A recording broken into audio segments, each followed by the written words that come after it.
Now we are moving on to integral calculus.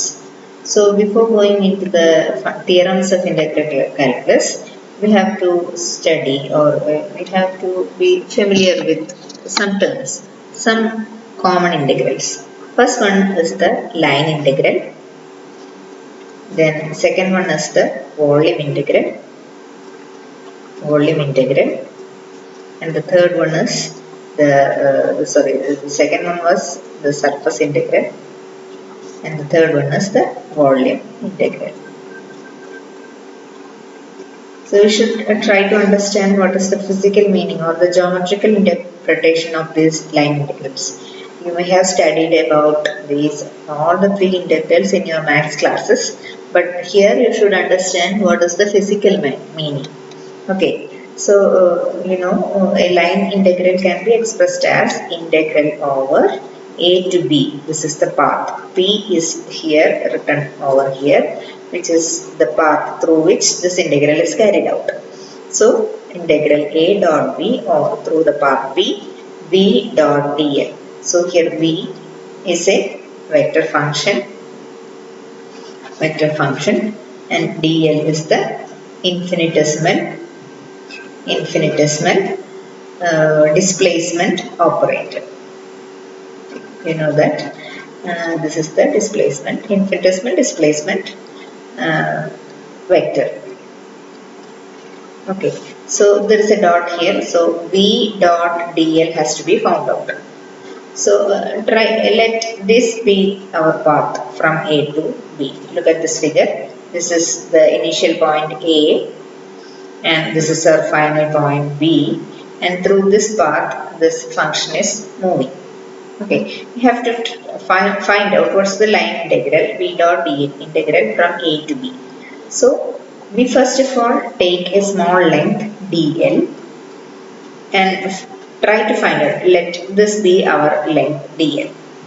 Okay, now try to find out what is the value of v in that length and take the dot product of this v with dl over this length. Similarly, we can take the second length, let it be dl2, take the function at that region and take the dot product. So when we try to find out all the dot products from this point A to this point, and taking the dot product and adding all these terms, you get finally the line integral of v dot dl from A to B. This is expressed as v dot dl. Okay, this is called line integral. So we are taking the dot product of the vector function with the infinitesimal amount, and we are chopping this path from A to B into different lengths and taking the dot product, and finally we add up all these terms. Okay. Now if we have one condition in which if we have these 2 points, if this point A and B coincides, in that case you get a closed loop, right? So in that case we circle our integral. So you draw a circle over in the integral symbol, which shows that this is a closed integral. So there are no points, initial or final points. There are no initial or final points. This is a closed integral. That means there are no boundaries. Okay. Now you have a problem here. I am not detailing the problem. You try to solve by yourself. This is our vector function v is equal to y square x plus 2x y plus 1y from the point A to B. This has to be calculated. Calculate the line integral. Okay. Now we have to find out this integral over 2 different paths. This is the first path. This is our figure from A to B. A is 110. This is 110, 110, and B is 220. So we have to find out the integral over this path, which is taken as 1, and also through this path 2. So we try to find out what is v dot integral A to B v dot dl over the first path as well as for the second path. Now the second part is that we have to find out the integral, the closed integral of v dot dl for the loop that goes from a to b along a and returns to a along 2.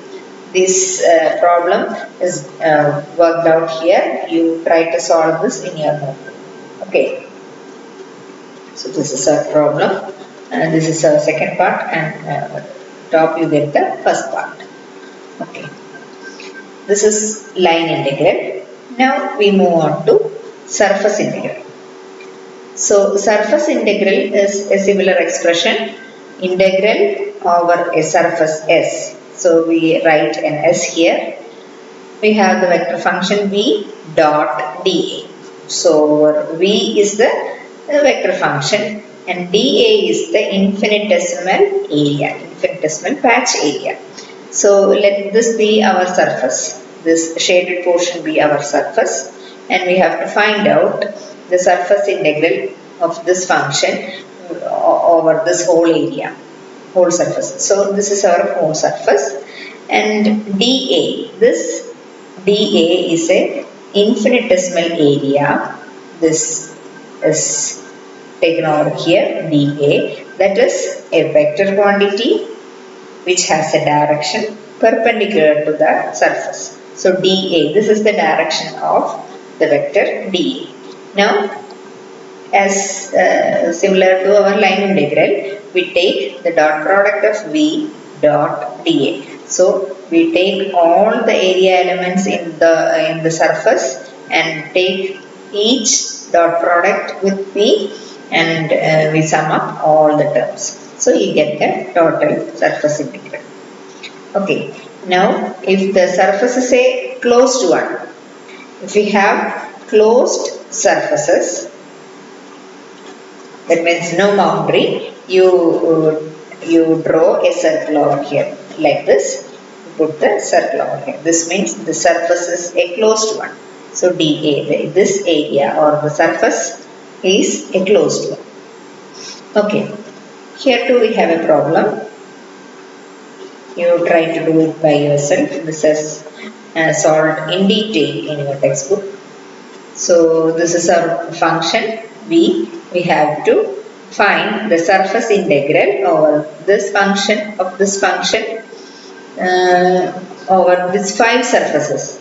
The figure has marked all the 5 surfaces except this bottom surface, all the 5 surfaces, and we have to find out the total surface integral of this function. Okay. So this is the, so we get the total flux.